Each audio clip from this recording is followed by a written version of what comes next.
Okay, maybe we can start now. Okay. Everybody who will join us later. So let me introduce our speaker today. It's a Professor Yuancheng Xie from Peking University. And he will make a talk about the space curves and solitons of the KP hierarchy, based on his joint work with Professor Yuji Kodama.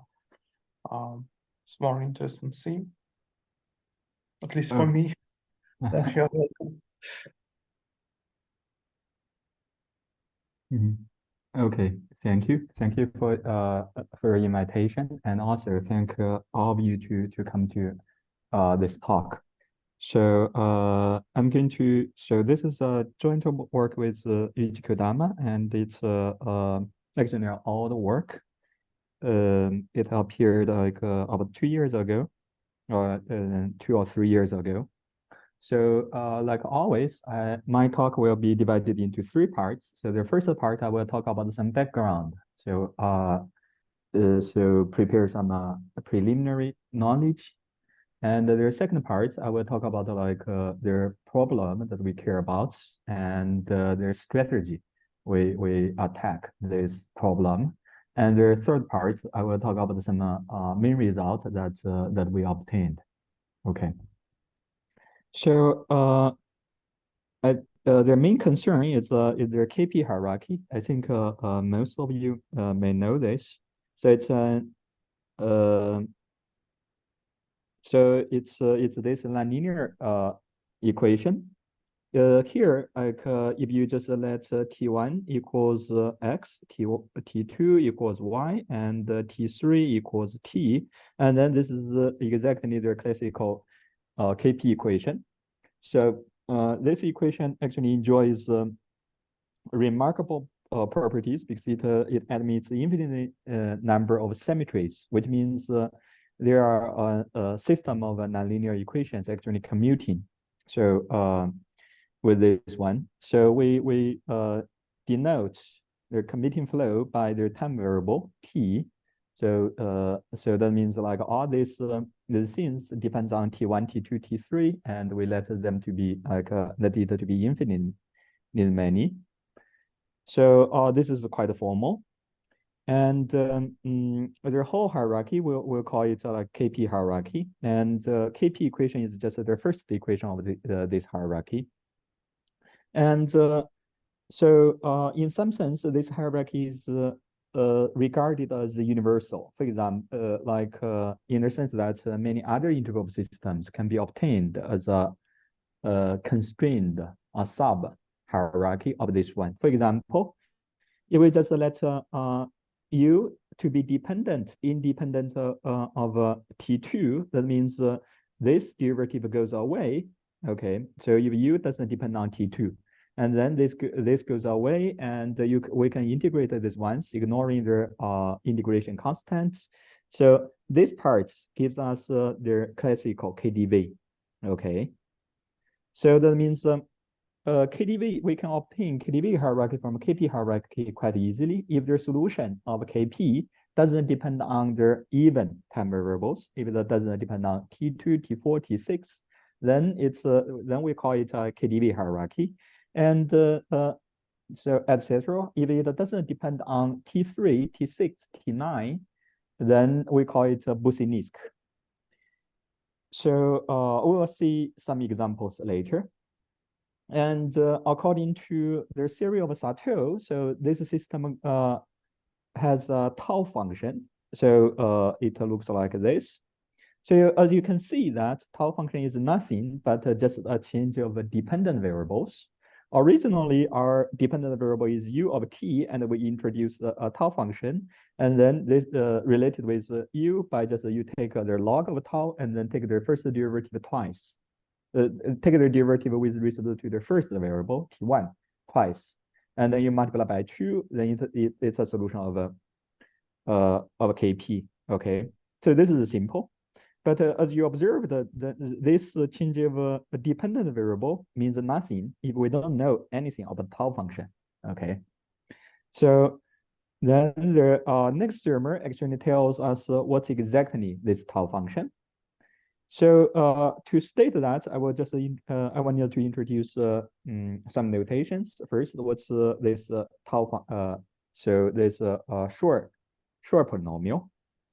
So if we just use exponential function as a generating series, then we expand it in terms of Zn, then we will get some polynomial as coefficients, and those polynomials are called elementary short polynomial. Okay, so here if you just let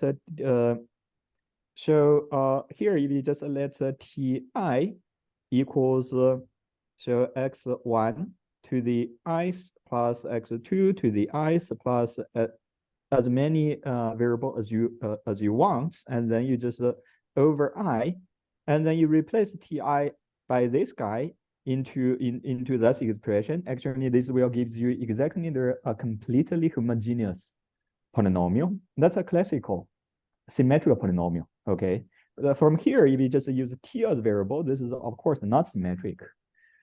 So from Pn, we can construct another polynomial. It's called the short polynomial. We just take the determinant. So take some specific determinants of this polynomial, and the lambda here is lambda 1 is bigger than or equals to lambda 2, bigger than equals to lambda 3, etc. And all of them are bigger than equals 0. So you can add a lot of zeros at the end, and other lambda i's, they're integers. Okay, so this is a partition, and we can use this partition to denote these short polynomials. So in some sense, people know that this polynomial is actually nice in many respects. For example, one thing is this polynomial actually gives you a basis for this this formal power series ring. Okay, so that means what? That means any function that you choose belongs to this formal ring T1, T2, etc. And then you can expand it in terms of a short polynomial. Okay. So then what's special about Kp tau function is this. So if you have a function that depends on T1, T2, T3, etc., and you expand it in terms of a short polynomial, and then it has coefficients. Okay. So the Kp hierarchy, actually you can, if you have a expansion like this, so the Kp hierarchy actually put some constraints on the coefficients. And this constraint is nothing but the classical Blocher relations. Okay. So let me just give you some, like one example of a Blocher relation. So it arises in this way.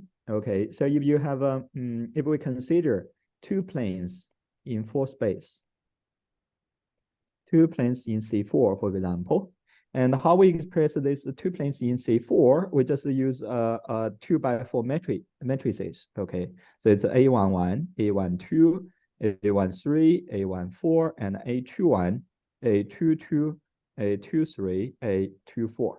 Okay, so you see, so this so each row vector actually represents like one vector in C4, and I have 2 row vectors. They will just, if they are independent, they will span a 2-dimensional subspace in C4. Okay, so we require the rank of this matrix to be 2. And if it generically, so we can just change the basis of this 2 by so this 2-dimensional subspace. So that means we can just multiply a GL 2x2 invertible matrix on their left. It doesn't change their plane. Okay, so it just means that we give you, so we choose another basis. It's the same plane. So that means in total, actually, this their total dimension of this is actually, we can normalize, use this GL2, normalize this matrix. If generically, their first 2 columns, they're 9, so they have rank 2, and we can normalize them to be their identity matrix. And then we have A1, so let's see, B13, B14, B23, B24, and generically, so this is their maximum one, so we know that it's dimension 4. Okay, and we have an embedding of this 2x4 matrix into into a projected space in this way. So we have this 2×4 matrix, and then we just take all its 2×2 minors. Okay, take a 2×2 minors. So I mean, for rows you don't have any choice, but for columns, so we choose 4×2. Okay, and then we have 6 minors. And as I said, so this 2×4 matrix, actually we can multiply. We can multiply so 2×2 invertible matrix on the left. And what's the effect on this 6 minors? So it will just multiply our common factor for this 6 minors. Okay, so that means actually what we get is not in C4, actually it's in CP5. Okay, you get a point in CP5, but the CP5 has dimension 5. And we know that the Grassmannian 2,4 has dimension 4. So you embed an object of dimension 4 into a space of dimension 5, then their image has to satisfy some constraints. Okay, so that constraint is their Plucker relation. Let me just write down this explicitly. In our case, actually, if I use data ij to mean I choose so their ith column and the jth column. Okay, so then their equation that should be satisfied is data 1, 2 times data 3, 4 minus data 1, 3 times data 2, 4, and then plus data 1, 4, data 2, 3 equals 0. Okay, so this is their kind of a Plucker relation. And each of these sub-index, I can use a partition to record it. So the partition, there are many ways that you can record this. For example, so what you can do is this. Okay, so we begin in our Grassmannian 2, for example. So we begin. Let me say. So we begin with. So we begin from here. There, because we have like a Grassmannian 2 something, and we begin from here, and then we go along the southeast side of this Young diagram. Okay, so for example, we begin from here. This is our first step. There are second step. This is our third step. This is our fourth step. Okay, so we record their number on the vertical side of this of this graph. So that means like this one, it's 2, 4. Okay, so this one is 2, 4, and other ones. So for example, this one, and then this one, we need to go from here. So this is 1, 2, 3, 4. Okay, so here we record like 1, 3. And 1, 2 is something like this, so nothing. So we have to go up 1, go up 2, and 1, 4 is their 3, 4 is their whole boxes. So 1, 2, 3, 4. Okay, so we can write all this in terms of actually like their partitions. So that means in terms of partition, their Plucker relation that we wrote down actually looks like this. So this is a lambda empty box. Data, and then 4 box minus data, and then we have this, we have that, and then plus data equals 0. Okay, so that's actually exactly like if you translate that to a differential equation, that's actually exactly their KP equation. So that's one way to explain like this theorem. Okay, so let me summarize a little bit. So this theorem says any function in this ring, actually you can expand in terms of a Schur polynomial. But this function is a KP tau function if and only if their coefficients, when you expand in terms of the Schur function, their coefficients satisfy some quadratic relations. Okay, there's a four set of relations that it has to satisfy. And these quadratic relations, they are not easy to visual. I give you a set of algebraic relations, and then it may not be easy to find a solution, but actually, if we recall how we get their Floquet relations, we can have the following construction. So in this construction, you can produce their coefficients just automatically without worrying about anything else. Okay, so it's the following. You take a formal part series in terms of z. Z is just a parameter which will C corresponding to the spectral parameter, and this space is actually a direct sum of these two subspace. So we let it let the negative part to be polynomial part. So that means this space it's countable. Okay, it has a countable basis. And the other half, we can allow it to be as general as possible. So basically anything. And then we take a projection map from a V to V empty. And the Sartre universal Grassmann manifold is defined as other subspace of V. Okay, U is a subspace of V, such that, so this condition is satisfied. So what this condition says is actually, we take other subspace in V, which is comparable with V empty. Okay, so we want other subspace of V, which is like V empty. So when we project to V empty, then we like the kernel equals the co-kernel. Okay, for example, if we just take the empty itself, then the kernel is the co-kernel is just empty because it's surjective, and their kernel and the co-kernel, both of them had dimension 0. And since V empty, so U is a countable subspace of V, we can choose a basis. We can choose a basis of this U. If we choose it nicely, I mean, you can then we expect that meaningful solutions comes in the following way. Okay, so we have some non-trivial parts. We expand in terms of a z to the i's. So this is you can either think of this as a Taylor expansion or think of this as a Fourier expansion, which is the same thing. You just let z to be negative 1 to the x. Okay, and then under unit circle, so Taylor expansion is Fourier expansion. And then you just take their coefficients and plug them into, all of them into a big matrix. And in good situation, we expect their matrix that we look like has their following structure.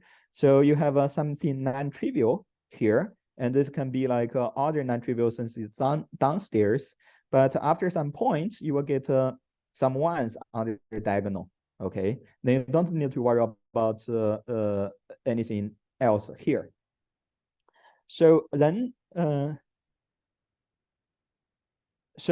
your what we can do is we use this matrix and then pair with a big, huge matrix. So we have 1, 1 there, and then we have a P1, we have a P1, P1, etc., and P2, etc.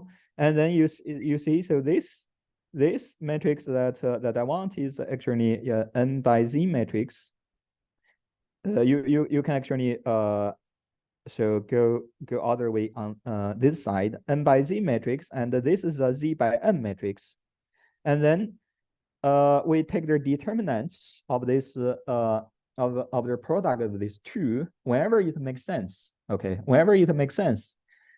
So the part that I just wrote down will give you short polynomial, because you will take some minors of their n by z matrix. Okay, and this part will give you like the coefficients. And since it comes from a infinite dimensional Grassmann, so other coefficients automatically satisfy other Floquet relations. Okay, so in the end, it's nothing. So the structure of a tau function is actually quite easy. It's nothing but a Binet-Cauchy expansion.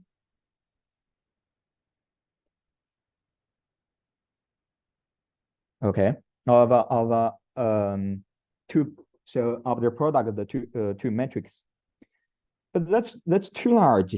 So you can just put arbitrary things, garbage here, and it gives you a solution of a KP.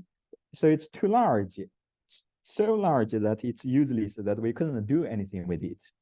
And actually, what we really care is just some special subset of this whole infinite dimensional space, so that we can understand what's going on.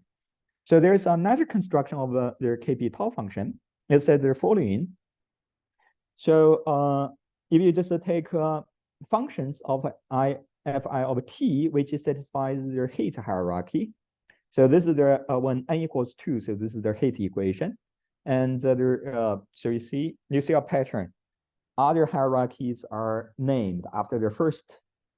So after the first equation, so the first equation of this one is a heat equation. So that's so we can call it a heat hierarchy or diffusion hierarchy. And we can just take the Wronskian of these functions. So we have f1, f2, fn. We take n many of them, and then we take a Wronskian of this. So as long as the only requirement that we have is this guy, okay, it satisfies the diffusion hierarchy, and we take the Wronskian of that, then it's a tau function of KP. So let's examine some simple examples. First one is actually we know we should notice that their elementary short polynomial actually satisfies this heat hierarchy. So that's quite easy if we just see from here, okay. So if you take a derivative on the left-hand side, and then you bring just you take a derivative with Tn, you just bring down Tn, okay. You take a derivative with T1n n times, you also bring down Tn. So that, and the right-hand side tells you, tells you just shift this same z to some power a plus k, okay, and then that means so you always have something like this. So you take partial to the k pn, that equals you take partial derivative with respect to t1 k times, and that will give you p n minus k, and this is 0 when n is less than k, okay. So that means what? That means if we can just take Pn and then take the Wronskian. You just take any set of nPNs, okay, and then take the Wronskian. That's nothing but their short polynomial, okay. So that means their short polynomial is actually their simplest one of KP tau function. And as we remember that u of t actually equals twice partial. So u of t equals twice partial 1 square log of tau. So that means if tau is a polynomial, then this is a rational function, okay. So that gives you rational solution of KP. This is one set that is interesting. Another subset is of this solution is what we call the soliton solutions. So as you notice that this heat hierarchy, actually you can give it another basis for solutions. So you can just take their exponentials, okay. You take arbitrary distinct constants kappa j, and you take m many of them. So then this guy obviously satisfies other heat hierarchy, okay. And since the heat hierarchy is just a linear system of equations, so you can just do some linear combination. After you do linear combination, this is still a solution of a heat hierarchy. Now you can just take the Wronskian of this Fi's, okay. You take the Wronskian of this Fi's, then it has this structure. So this A matrix is the coefficient Aij, okay, here, and so this exponent E matrix is just the Wronskian of the basis one, and it's a product one, okay. That gives you a tau function. So let's just do sanity check. That so we from before I told you that other tau function of a KP hierarchy, they have to have an expansion in terms of short polynomial, and their coefficient had to satisfy some Poulka relation. That means actually we can embed this this coefficient inside some big matrix. Okay, we call it like a Sato frame. This is called a Sato frame. So now let's do a sanity check. That means like we claim that this is a tau function of Kp. That means we can expand this function in terms of short polynomial, and its coefficient. So its coefficient we should put inside a big matrix, huge matrix, and this huge matrix actually gives us a basis of some subspace of that V. Okay, so let's just write this subspace in terms of a basis of U. So actually you can do that easily. The result is this. Okay, so these are, so you can just expand these polynomials in terms of Z, and their coefficient will just give you their one. You embed into a huge matrix. Okay, and after K is bigger than or equals to capital N, then all your coefficients just be 1. Okay, so as you can see, this one actually has their structure like that. So actually, even better, other things here is just 1. Okay, and you have nothing here, and you have something non-trivial here.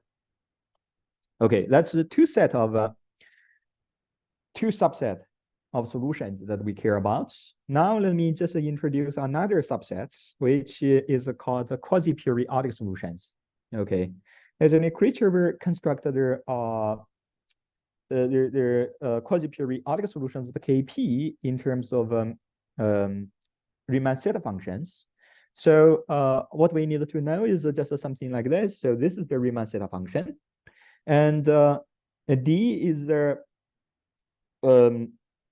D is a vector which depends on a constant. So this K is a Riemann constant of a Riemann surface.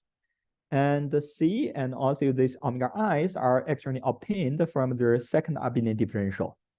So this is actually one period of a second abelian differential, and so we put higher and higher poles. Okay. And then actually from here, you can see that, so zeta, Riemann zeta function times an exponential function. This has to be some quadratic one, Qij, and then Tij, and then this will gives you a tau function of a Kp hierarchy. Okay. So then there's so if it's a solution of a Kp hierarchy, then that means again, we can embed this solution into a huge matrix. Okay, so that embedding is given by formulated by Siegel-Wilson. It's and it's called a creature map. So that means we need their following data. So C tilde is a smooth curve, algebra curve, and on that algebra curve you take a smooth point P infinity. Okay. Around that smooth point, you take a local coordinate Z, and you also take a line bundle of degree G, and take a local local parameter of a local trivialization of that line bundle around the P infinity. Let's call that phi. Okay. With this data, what you can do is we want to extract a point in UGM. So that means we want to, from here, we want to construct a infinite dimensional subspace, okay, of C, Z. And how you do that? So we just take a section, we just take other neuromorphic sections of this line bundle L, okay? So this means, so star P infinity means we allow arbitrary higher order of poles on at P infinity. So I mean, so when their pole grows by 1 at last. So when their order of poles is bigger and bigger, when their order of pole increase by 1, actually you can get one more function. Okay, but before some stage, sometimes you get a new function, sometimes you don't. Okay, In any case, that actually gives us the right number of functions, and that gives us a point in UGM. So that's an embedding. Okay. So from this data, we get a point in UGM, and I will show you explicit examples. Okay. So these are the background that I introduced. So let me just summarize. So we have a whole set of solutions for KP, and all of them are parameterized by a large Grassmannian. So Z by N matrix. Okay, and we're interested in like subsets of these solutions. So I introduced the rational solutions. That's so they have a basis, a Schur polynomial, and introduced the soliton solutions. So they are linear combinations of exponential functions. I also introduced quasi-periodic solutions. So their basis is actually, we know that zeta function actually can be written as infinite many linear combinations of exponential functions. Okay. So any questions?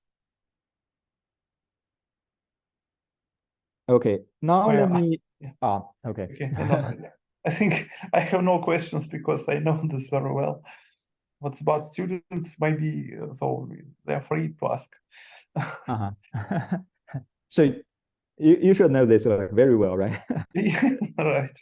Only one maybe question. Right, there's nothing. Are you going to consider any rank vector bundles or just rank one vector bundle? No, just a rank one. I was trying to consider that, but like so actually you see our first paper we wrote, we have like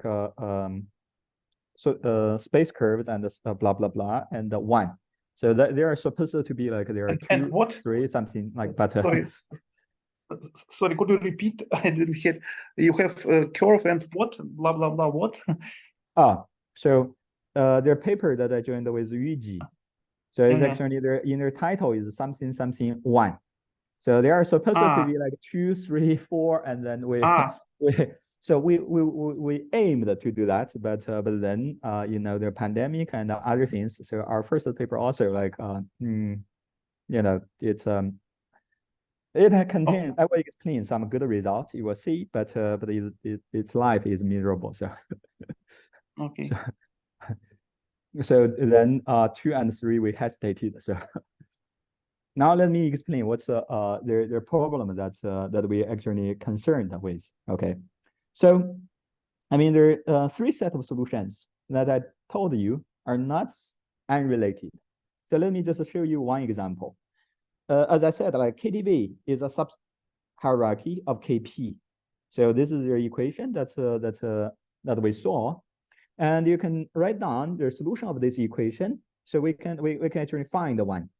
So let me show you how we find one. We assume the solution looks like this. Okay, so x and t it is related by x plus ct and plus some constant a, and we will just take special a and c. You plug this into the equation, you will get the first one. Okay, and then we observe that we can just take a equals so we can just take a equals 2c over 3, and some parts of it just goes away, and then we have this thing. Okay, and then so this is the thing after we take that relation, and then we can just integrate once. Okay, because both of them are exact, so we can just integrate once, we get this. We multiply f of x on both sides, we integrate another times, we get this one. Okay, so you see how I choose this coefficients.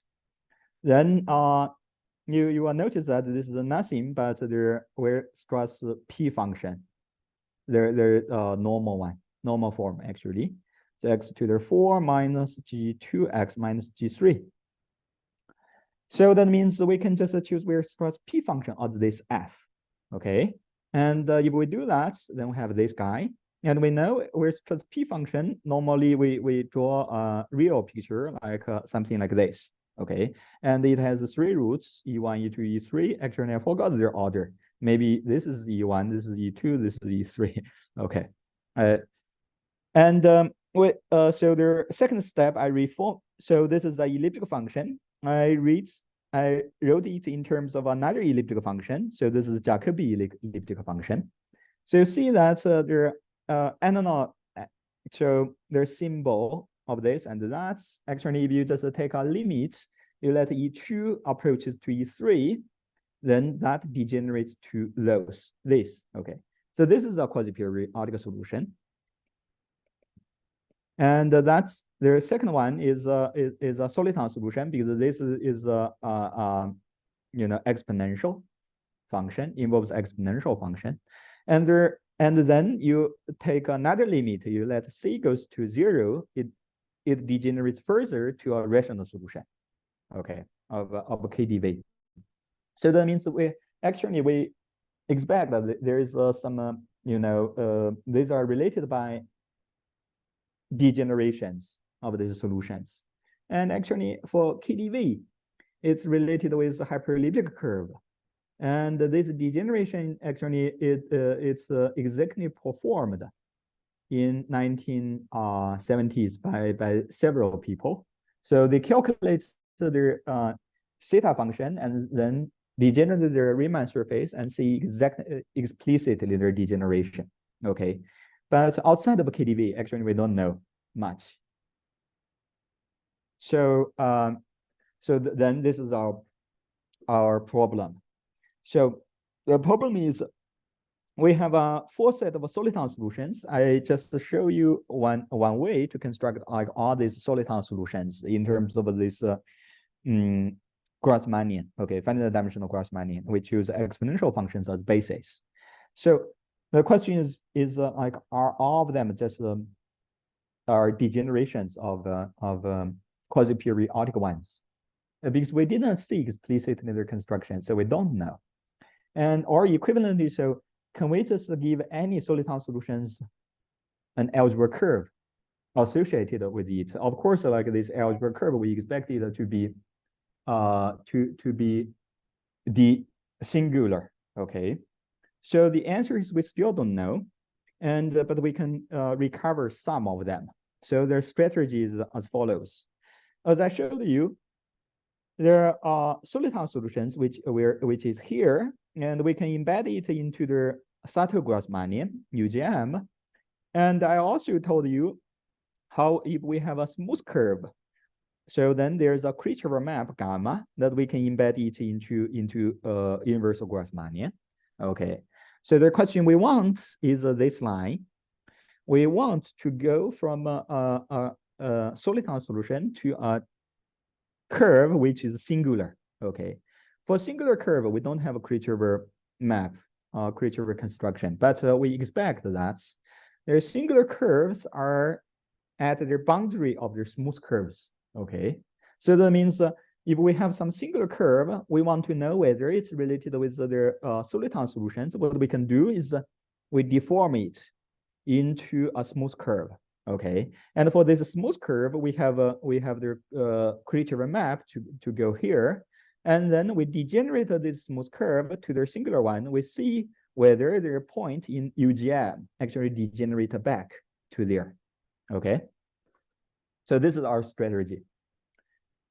And of course, like let me just show you with this strategy how we see their examples on hyperelliptic curve. Okay, so this is the equation for genetic hyperelliptic curve, and on this hyperelliptic curve, we need to choose a line bundle of degree g. So a line bundle for us is also equivalent with a degree g divisor.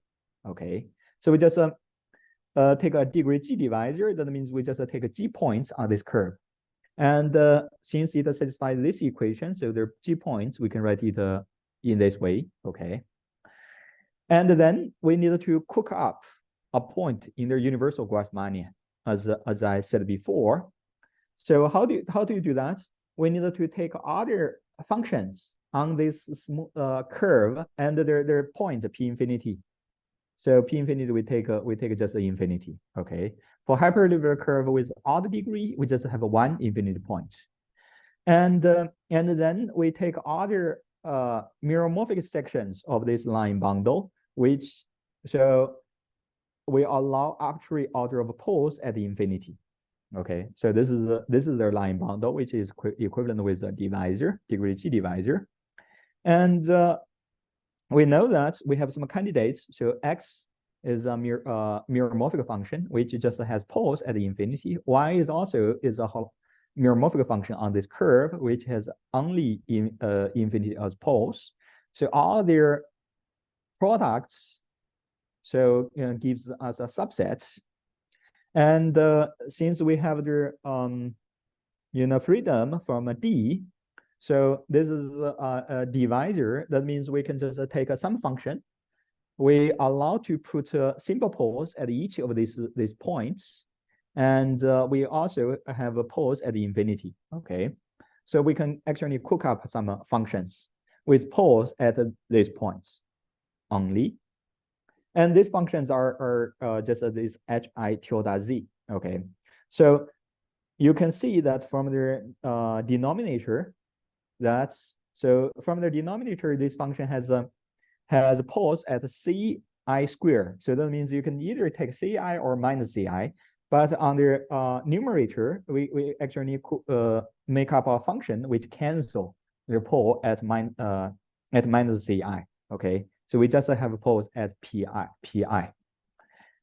And then we have xz equals z negative, so z negative 2 to the negative 2, and y of z, then you can write it in this form. Then we can see explicitly those functions give us a basis for this. Okay.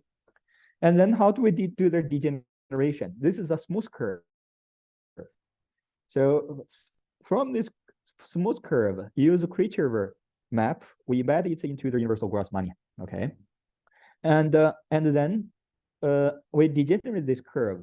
So by let lambda I and lambda g plus I to go to the same point, kappa I square, which is not 0 because here we already choose 0 to be a special point. And the degenerate curve looks like this. Okay, and now we want to see how this data degenerates with this with the degeneration of this curve. Actually, there so that we know it degenerates to data for soliton solution. So the matrix A for soliton solution actually looks like this. Okay, so from this data, it's hard to recover any information, but we can observe there's something we can do. So we can let other CIs to go to infinity. If we let other CIs to go to infinity, that means what? That means actually we let other divisors. So initially we put it into some generic place. And then we let these divisors goes to infinity. So that means we just accumulated to this divisor at the infinity. Because you see, from this Kirchhoff map, you have the information from the algebra curve, and the line bundle is actually arbitrary. And if we just let other points go to infinity, we get rid of the information of the line bundle. We just want to reconstruct their curve first. Okay, so when you have the curve, you can just put arbitrary line bundles on it. It gives you a solution for KP. So we want to recover their curve, then we need to have a way to eliminate their information of your line bundle. And one way is we just choose a very special line bundle. Okay, and that special line bundle just tells me this. This is actually a module over the coordinate ring of the curve. And since we put other CIs go to infinity, so that means we just shift. We shift this by z to the g. This guy actually gives us an algebra. So that algebra is the algebra of the coordinate ring. Okay, so in this way we can just we can use this data as so simple as it looks like. to recover their algebra curve, like this guy. Okay, so that's the main point. And the one remark is, so this top function is special. Special means like it's actually the most degenerate one in one very special Schubert cell. Okay, so this is the way that we want to recover. Of course, you can ask like why don't you just degenerate the theta function? So on a general curve, the theta function is extremely hard to write down because you need to compute other periods explicitly and then take their degeneration. That's hard. That's why like we want to avoid that and then embed all of them into a huge like universal space. Now, I think now then let me just come to their main result part. So we couldn't do much, but this is their following is what we can do. So we know that KdV is just a 2 reduction of Kp, okay. And in their general case, we don't know how to do it. So if you put just a general A matrix, we don't know how to do it. But since we notice that, so this guy, that guy, 1 minus 1, this is just a, so KdV is a 2 reduction of Kp, and this is just 2 roots of x squared equals 1. Then, so a direct generalization, you can just consider this, okay? The else root of unity. We take arbitrary kappa 1, arbitrary kappa 1, kappa 2, kappa m. And then we choose the special spectral parameter. So all the others, we just take, we multiply root, so else root of unity with them. So this is our spectral data. And their A matrix is also related with this else root of unity. So we just take an identity matrix, and we take a matrix that consists of their else root of unity. So if you just write it down, it's exactly the analog of this guy. So you have 1 omega square, omega L minus 1, and then you have 1 omega, etc. Okay. So after you do that, and then you run this process, we find a point in their universal Grassmannian, and we want to find their singular curve. So their singular curve actually we recovered has a very nice structure.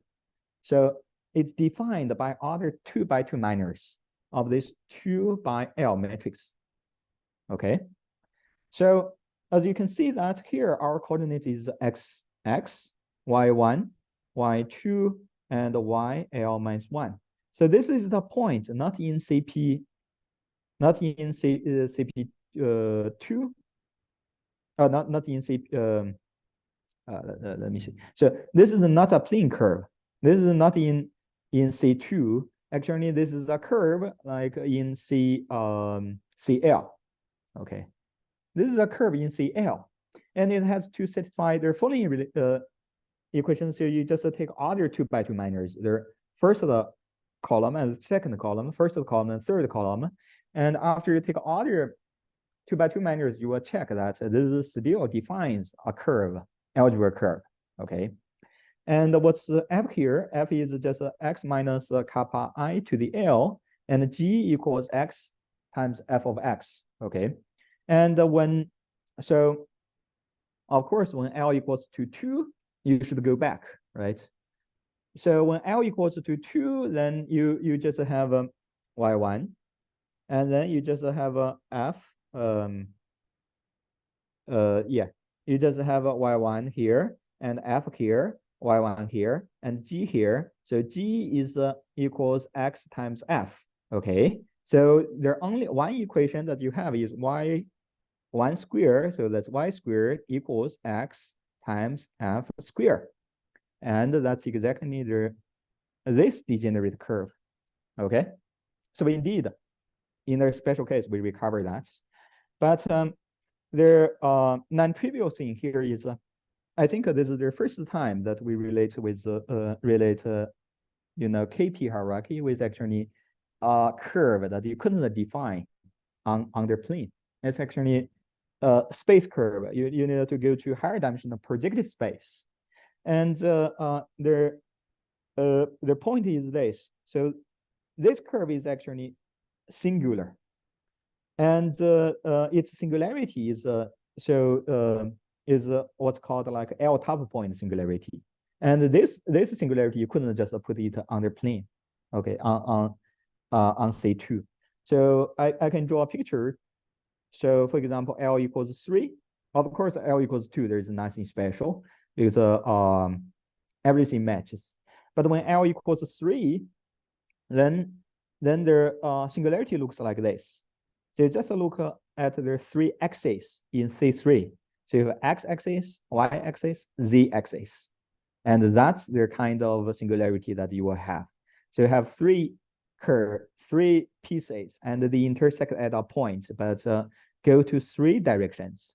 Okay, not 2 directions.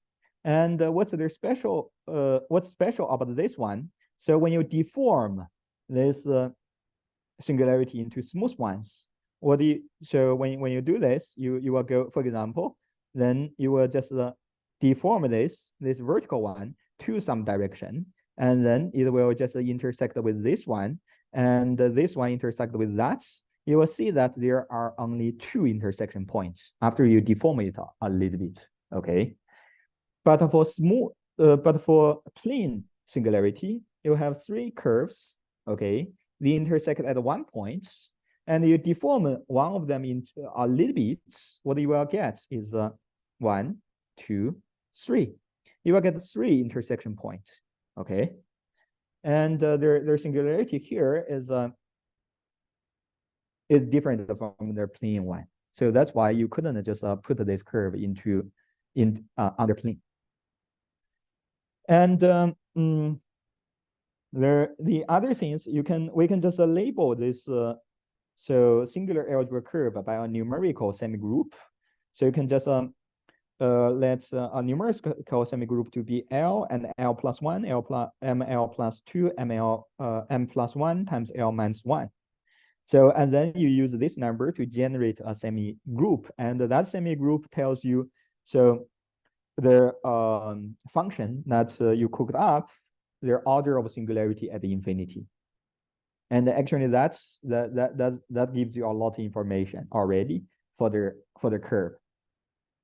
Okay, so, and the next, actually we can, as we just planned from here, so we couldn't, even if we embed this into universal Grassmannian, and we read some curve information, but we are not sure about this is the curve that's associated with that, because that's not rigorous, that's just a guess. Okay, so we need to deform this to smooth ones, and this curve that we found can indeed be deformed into smooth ones, and their deformation is quite simple. Okay, so they're singular, for the singular one, f of x and g of x. So g of x is just x times f of x.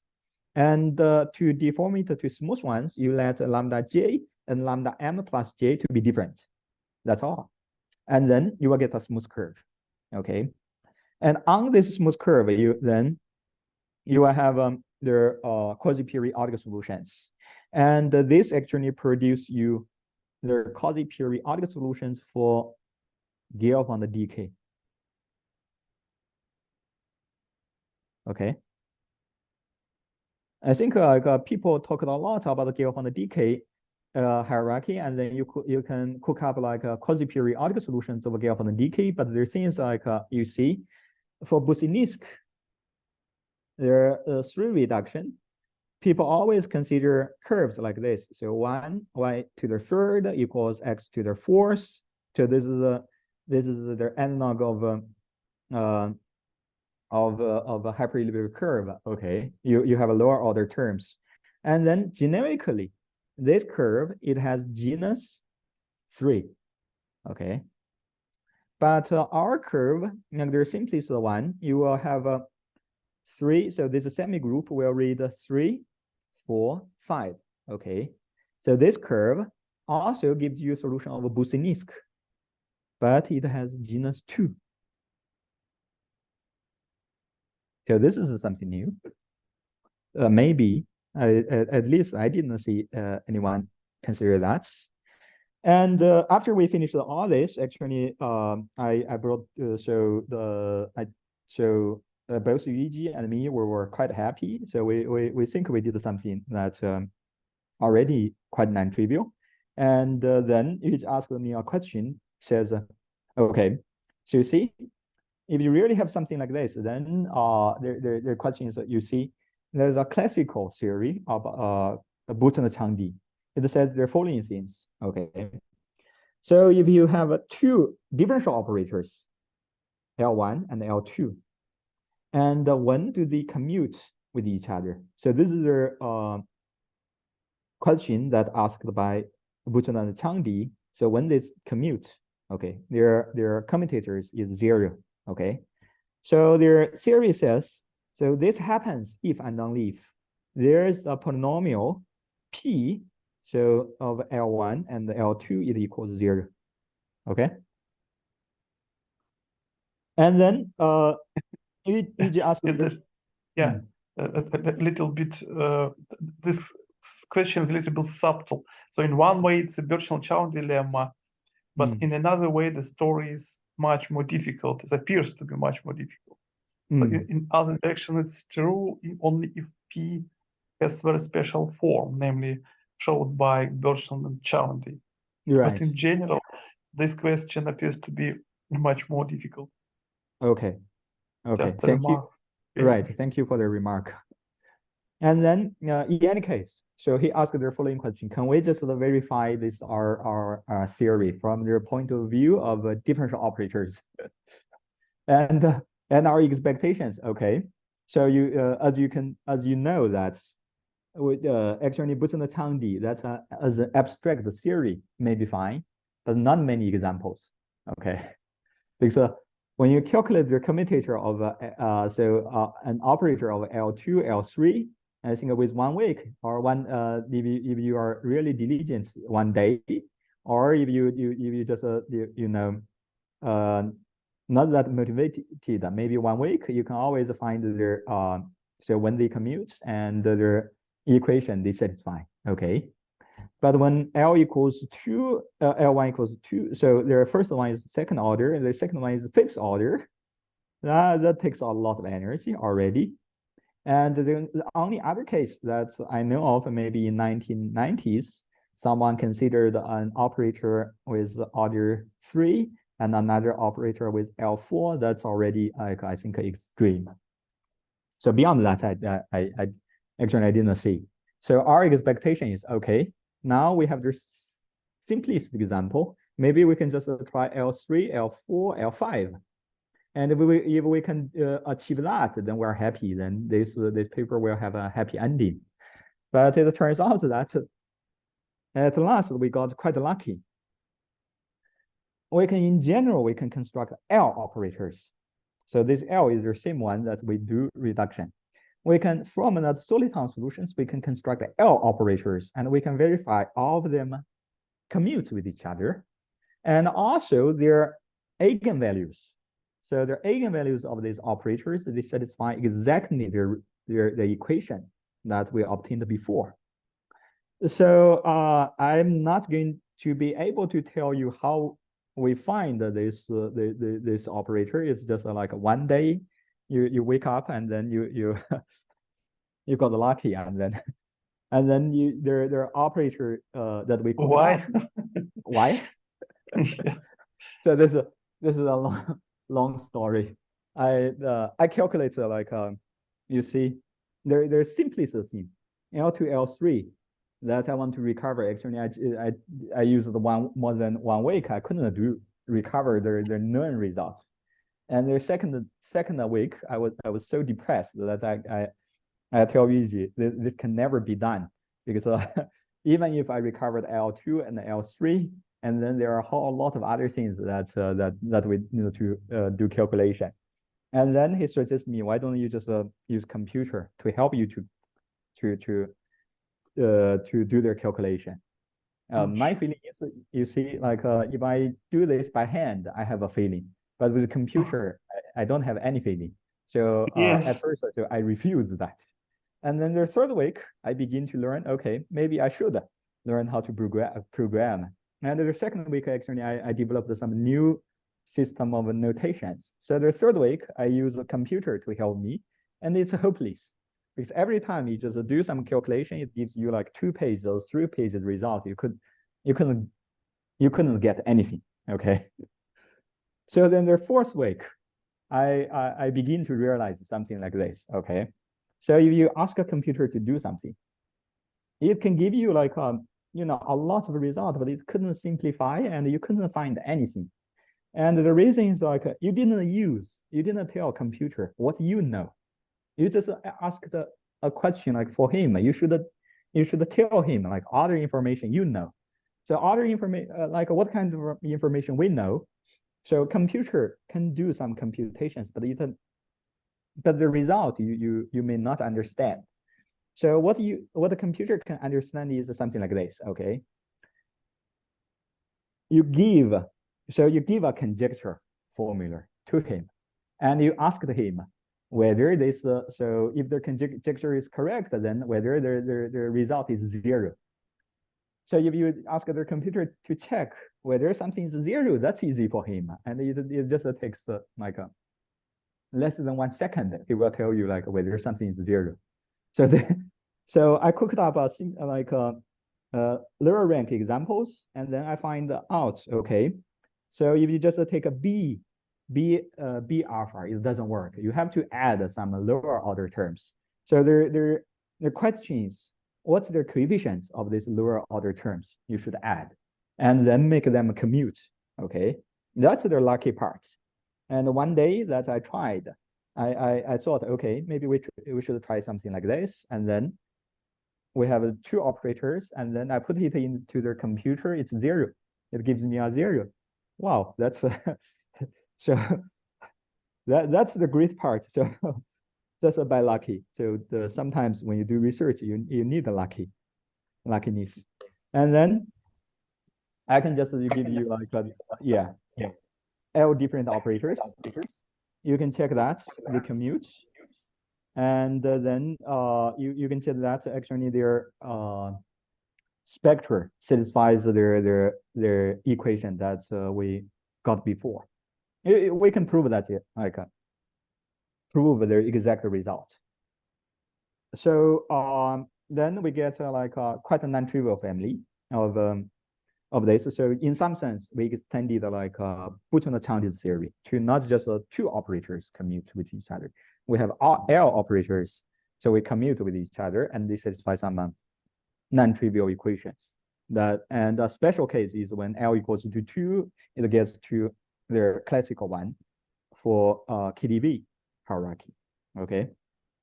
And by the way, at the end, I would just mention that's not the only generalized soliton solutions that we considered in that paper, because we have a link with numerical semigroups. So then we were trying to generalize their numerical semigroup to something like this. So for at the beginning, our numerical semigroup always looks like this. You end with m plus 1 times L minus 1. Okay. So now the generalized one, we come with this, and then some end somewhere in the middle.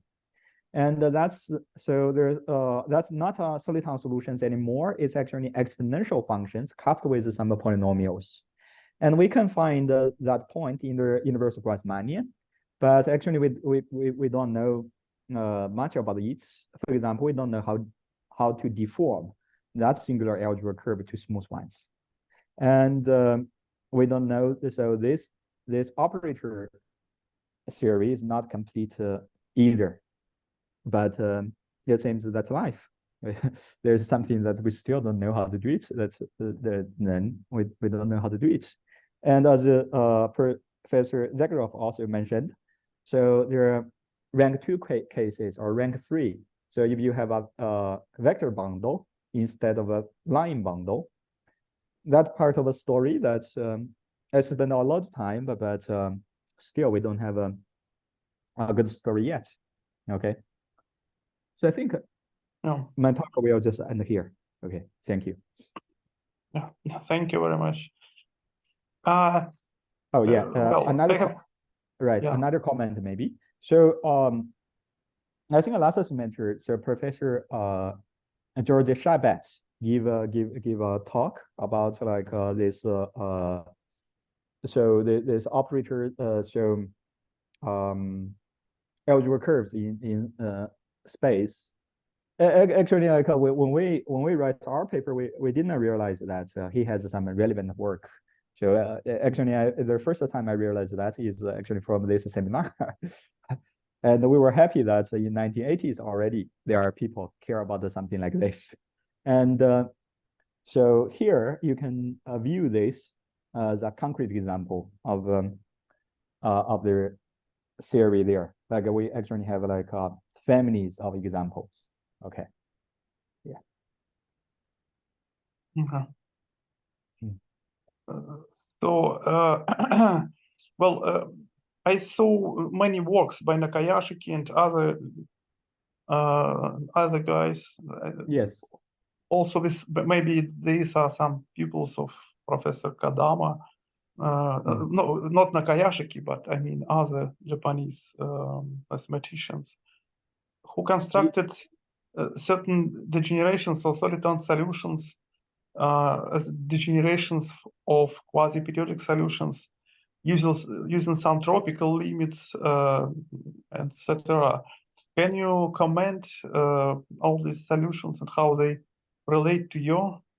Yes, maybe a little bit. And after we finished this work, I think stem fields, and there's stem fields from Berkeley. So he actually contacted us. Like they have this idea. They use the tropical limits to obtain like soliton solutions from their degeneration of algebra curve. So from their quasi-periodic solutions, and their degeneration of that quasi-periodic solutions to soliton solutions from degeneration of the algebra curve. I think that's actually their first one that I know of, and then that after that, then there appears like Nakayashiki, also like Ichikawa. So I think last year or the year before, maybe last year also has a paper like use the tropical limits. So how you see the degeneration of a Riemann zeta function. Okay, and we know that there is like the Novikov conjecture. There's a Schottky problem that in general you just so you couldn't just choose arbitrary symmetrical matrix with positive imaginary parts, and you put there. It's not a solution of a KP. Okay. But somehow stem fields they managed to do something like this. Okay. So first they just don't care about something like that, and then you plug in that into the zeta function, Riemann zeta function, and you take limits, and you just look at like what kind of limits you can get, and actually for lower genus they get their whole set of a classification of this of these limits. Okay. And they can use some very special polytopes to classify these limits magically. So from the beginning, their metrics that you use may not come from any algebra curve, but after you do their degeneration, and then you recover some polytopes, and from those polytopes you can read every type of soliton solutions. So that means like a soliton solution somehow is in those limits. And then Ichikawa actually realized that, and then he actually managed to combine these two sides together. And actually, I think so either last month or this month, so Yuji actually uploaded another paper as a continuation of that one. So of that work. So then now we realize that actually, if you want to go from a zeta function to soliton solutions, that may be not that hard, but the algebra curve, the degeneration of the algebra curve, that part is still hard. So you couldn't see, we still couldn't see how the algebra curve degenerates to what kind of singularity, and then you get the corresponding soliton solutions. And also, like there are several other things that we don't know. For example, other degeneration here that I mentioned. So after the degeneration, the curve is still one piece, okay, irreducible. And actually, Nakayashiki studied the reducible degeneration of some curve. That part is still like we just have that one example. And for other reducible degeneration, I think Abanda Greenevich, so they have some work on reducible degeneration. Their claim is actually for their real curves, their M curves, other curves that with a real structure, and you can do this degeneration. Wait, but reduced curves correspond to some matrix solutions.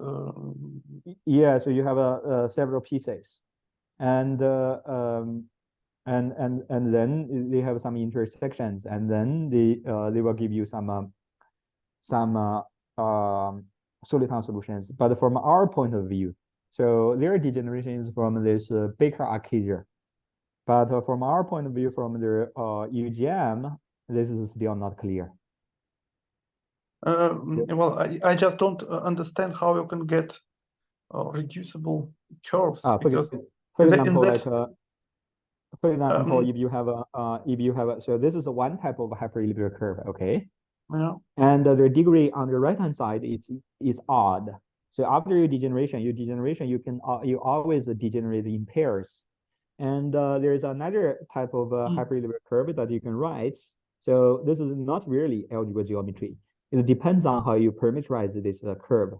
So you can write y squared equals, for example, the simplest one is x minus lambda 1, x minus lambda 2, and x minus x minus lambda 4. Okay, this is also a elliptical curve.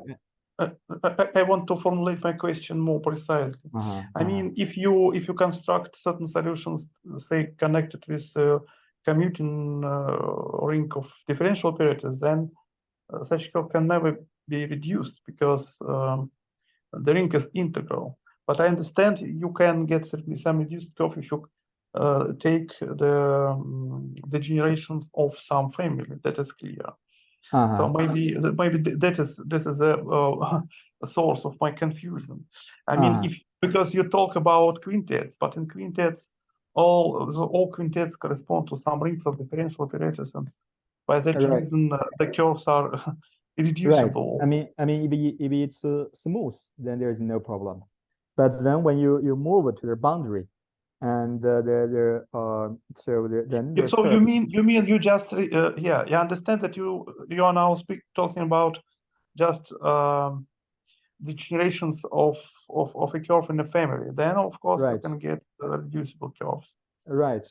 But then my question is how this reduced curves correspond to soliton solutions. Differential operators, right? Yeah, that's never studied.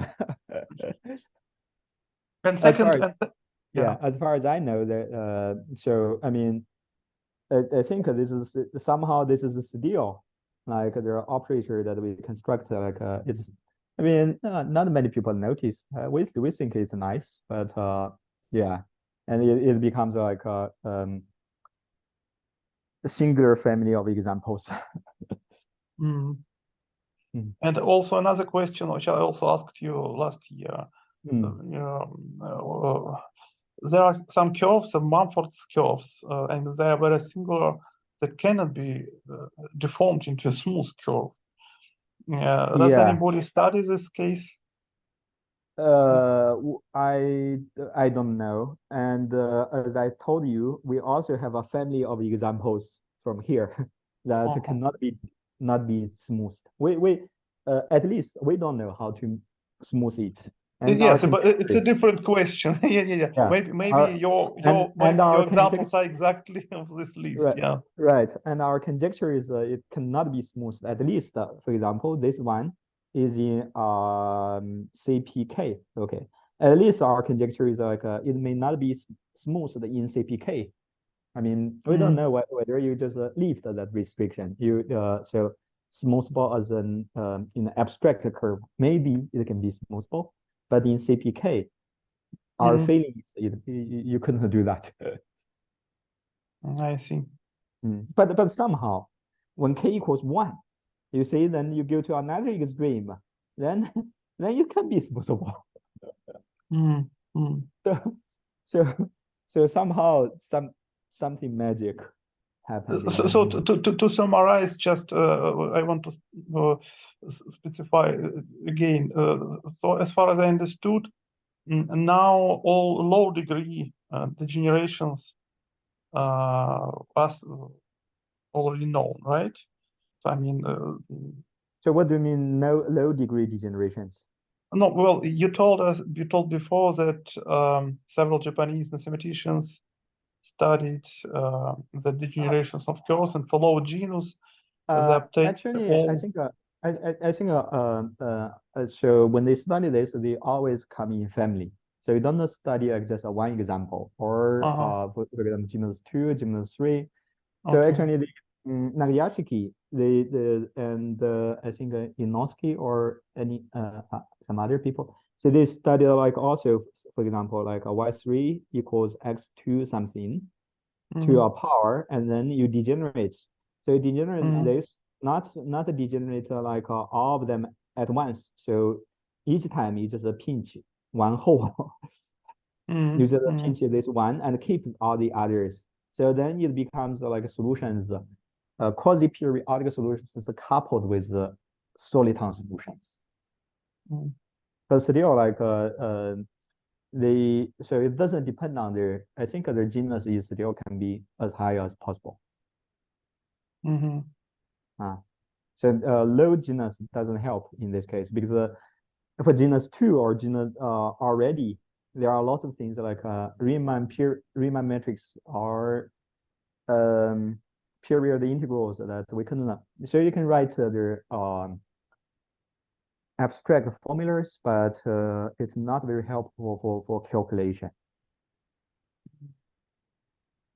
Okay. I mean, so up to now the question is open, right? So it's not known if any soliton solution can be get from some degeneration, right? Right.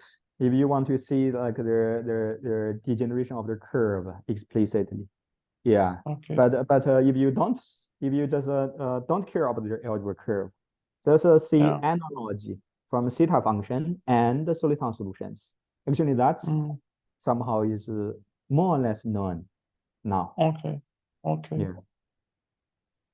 Thank you. Yeah. But for that so singularity, so for, I mean so in general you don't expect to find like equations for general algebra curve. That's why actually we begin from soliton solutions, because you see every time you write down an equation of algebra curve, you degenerate, and you have one example, and you write down another equation of algebra curve, you degenerate, you have another example. But since we classified other soliton solutions, then you go back, you get a family of examples. That was our point of view. Like we don't just begin with a specific curve and then degenerate it, because then you will just have a several discrete examples. Okay. Thank you for your comments. They are very helpful. Okay, I will find some time to ask you about Mumford curves to learn. Well, just a question. I know. Well, see, I also didn't study them in details, but I just know that there exists. Okay, And I mean, it's a natural question. Yeah. That's already more than me. Yeah. I also asked this question na Kayashiki several years ago in 2019, I think. Okay. But And he what also, what did he say? he didn't say. That was the time where he wrote his first works about that, the degenerations of some trigonal curves and so on. Yeah. I see. Yeah. We know those papers, right? Okay. Okay. So maybe there are some other questions. I don't know.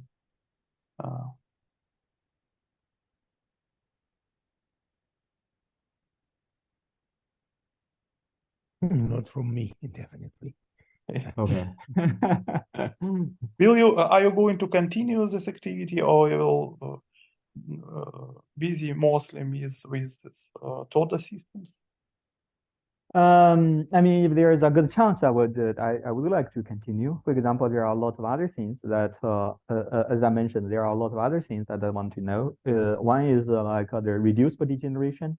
Now, I still like totally don't understand. The other one is I'm interested in like this vector bundle thing. Now, of course, I mean, you know, line bundle, you want to go to vector bundle, and I think that's also related with the Hitching system, etc. And that's and multi-component KP. So yeah, but now I will just see like whatever, like I feel like feel good. I would. So as I said, like sometimes you need some luckiness, and Okay. then we'll just wait for the next time that we have that luckiness. Yeah. Who was the teacher of Kadama? I forgot. How about what? Who was the teacher of Kodama, Professor Kodama? Yeah, now he's actually in China. Who? Kodama? Yeah. I'm on. Who was his teacher? Who was his teacher? Yeah. So his teacher is Ablowitz.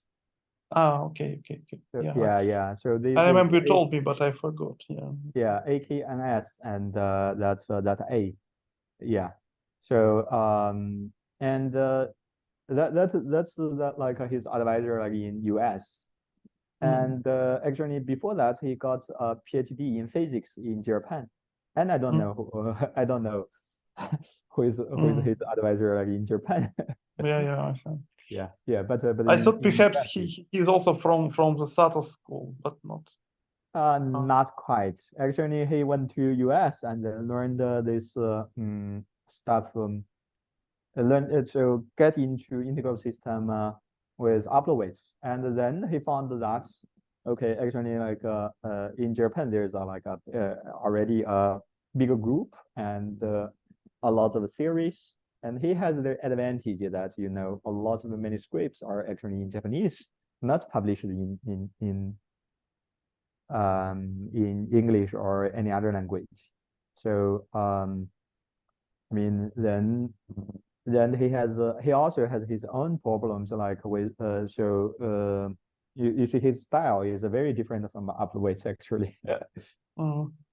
Yeah, it seems. Jan asked in chat, maybe Hasegawa he's unable to use his microphone today. You can read the chat. Okay, so there's chat. Hasegawa. Okay, I see. Thank you. Yeah.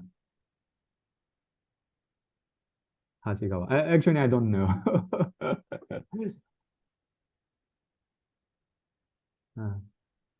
Maybe next time I will ask him. Okay.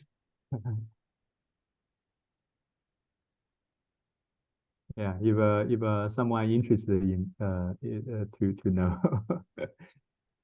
Okay.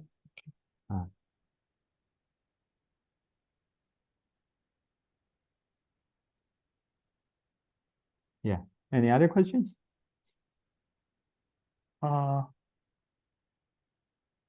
I have no more questions. Maybe Oh, if there okay. are some other questions, then people are free to ask. If not, then I'd like to thank you for the beautiful talk. Thank you Thank very you. much. Yeah.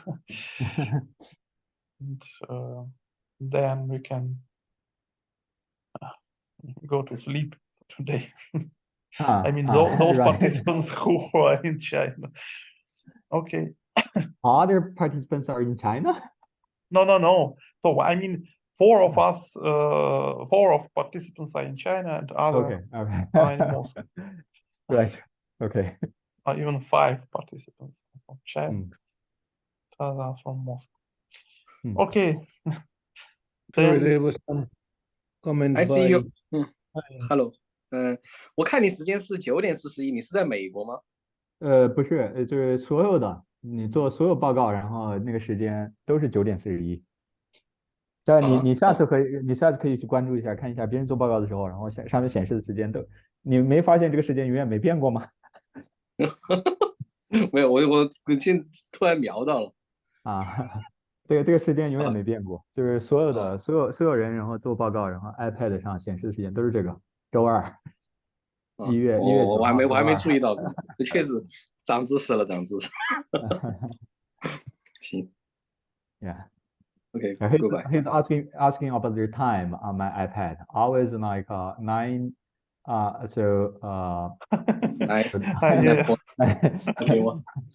Yeah. 9:41, and always like Tuesday, January the 9th. Yeah, that's funny. Okay. Okay, then. Nice to see you all. Then just bye. Okay, thank you. Good night. Bye. Thank you. Thank you. Goodbye. Bye.